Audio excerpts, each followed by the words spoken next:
obviously Abe loomed large right up until his death when it comes to the impact of campaigning and within the party dynamics. So how do we see his assassination as having impacted this election? Right, so it seems like the tragedy on Friday have impact in some constituencies with the sympathy vote.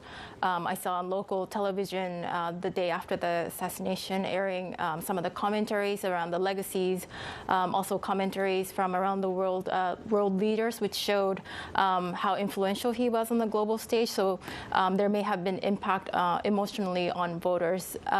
But that said, the results seem to be broadly in line with some of the projections that were made before the shooting by the local media. So the impact may have had some impact, but not to a significant extent. But the voter turnout, though, was a little bit higher than the 2019 upper house election, and people were expecting it to be the lowest ever. So it seems like more people than expected went to vote.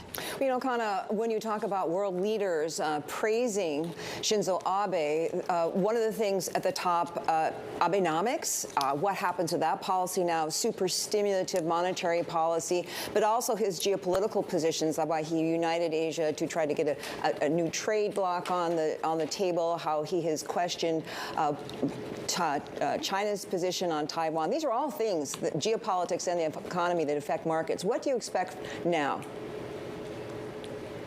Right. So with the ruling coalition with the Komeito party, they won a comfortable majority. What's significant is that the parties that are backing constitutional reform now takes about 2/3 of the seat in the upper house, which then paves way for at least discussion around changing the part of the Constitution that's renouncing war, and also paves way to allow a more explicit language mention of the self-defense force in the Constitution.